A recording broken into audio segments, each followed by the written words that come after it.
धीरू भाई साहब। और धीरू भाई साहब को क्यों लोग आज भी रिलायंस को इतना क्यों मानते हैं, मैं कोई प्रमोट नहीं कर रहा हूं, बट क्यों मानते हैं, उसकी कहानी की शुरुआत यहां से होती है, नींव यहां से होती है। तो धीरू भाई साहब ने ना, देखो एक चीज होता है, जो बंदा जमीन से उठता है ना, उसको पता हमेशा प्रिपेयर्ड रहता है, उसको एक इनसिक्योरिटी रहती है, कल को मेरा पद चले गया तो, कल को मेरा पैसा चले गया तो, कल को मुझ पर अटैक हो गया तो धीरू भाई साहब ने बहुत जल्दी चला रहे थे। बहुत कम लोगों को पता है वो पहले पेट्रोकेमिकल्स में नहीं आए थे, टेक्सटाइल्स में आए थे। विमल नाम का उनका एक टेक्सटाइल चलता था। और उस समय पे मैं सिर्फ इनिशियल लूंगा, लोग गेस करेंगे, बी नाम से एक ग्रुप ऑफ कंपनीज चलती है, बी नाम से। वो उस समय पे टेक्सटाइल हो, इंडस्ट्री हो, बहुत ज्यादा चलती थी। बचपन में हमने बहुत किस्से सुने इस कंपनी के। आज भी है वो कंपनी, ए बी करके आता है, ए हटा दो, सिर्फ बी बता रहा हूं, ठीक है। तो उन लोगों का ना दिमाग खराब हो रहा है कि भैया नया लड़का आ रहा है, और किसी भी इंडस्ट्री में नए लड़के को चलने नहीं देना यार, इसको कुछ करके रोकना पड़ेगा। पहुंच गए मनु भाई के पास, मनु भाई संभालना पड़ेगा इसको, शेयर मार्केट में भी बवाल मचा रहा है, कुछ करके इसको रोको, इसको ऐसा ठोको कि ये कर नहीं सकते। उस समय पे करीब 21 लाख शेयर मार्केट में फ्लोट थे, 21 लाख शेयर्स फ्लोट थे।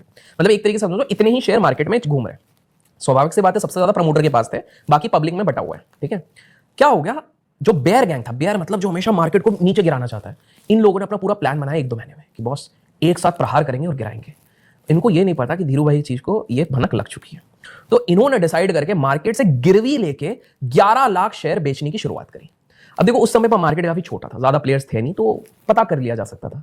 धीरू भाई सोचे इतना तो मेरा मार्केट में ही फ्लोट नहीं कर रहा इतना शेयर, तो ये इतने सारे बेच कहां से रहे, मतलब कुछ तो दाल में काला है, ठीक है।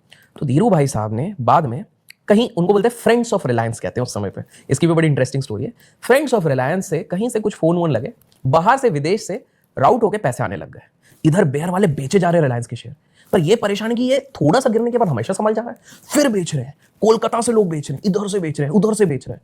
और ये परेशान है कि यार इतना बेचने के बाद भी ये गिर क्यों नहीं रहा, क्योंकि फ्रेंड्स ऑफ रिलायंस जो उस समय के फोन से खरीदे जा रहे हैं, ये अब बहुत ज्यादा हीटेड हो गए, इनको समझ में नहीं आ रहा इनका सोर्स ऑफ फंड्स क्या है।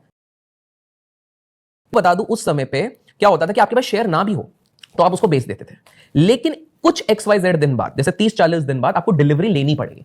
अगर आपने बेच दिया, आपके पास शेयर नहीं है, ऐसा तो चलेगा नहीं, आपको कभी तो खरीदना पड़ेगा। अब बेयर वालों को लग रहा था ये तो टूट जाएगा, टूट नहीं रहा। अब क्या हो गया, तब बदला सिस्टम, जो मैंने बताया, एक बदला सिस्टम चलता था। मतलब क्या होता था कि आज अगर आपने कुछ चीज खरीदी है, आप बोलते हो 1 महीने में मेरा टारगेट नहीं आया ना, तो मैं 1 रुपए का प्रीमियम देके मैं उसको इंटरेस्ट 1 रुपए का दूंगा और 1 महीने शिफ्ट कर दूंगा, फिर 1 रुपए दूंगा और एक। ये फ्यूचर ऑप्शंस में होता है। हाँ, तो ये उस समय पे बदला सिस्टम चलता था। मतलब हम कैरी फॉरवर्ड कर सकते हैं। Carry forward, absolutely. 1 रुपए पे होता था, 1.5 रुपए पे होता था। सबसे बढ़िया चीज है, ये बदला कौन सेट करता था उस समय पे, ये सेट करता था बाइंग वाली पार्टी, मतलब धीरू भाई जी। धीरू भाई ने पता कर लिया बेटा बेयर्स पूरे पानी तक आ चुके हैं, 5 करोड़ रुपए उस समय पे, मतलब बैंकरप्ट हो जाते सारे बेयर्स वाले।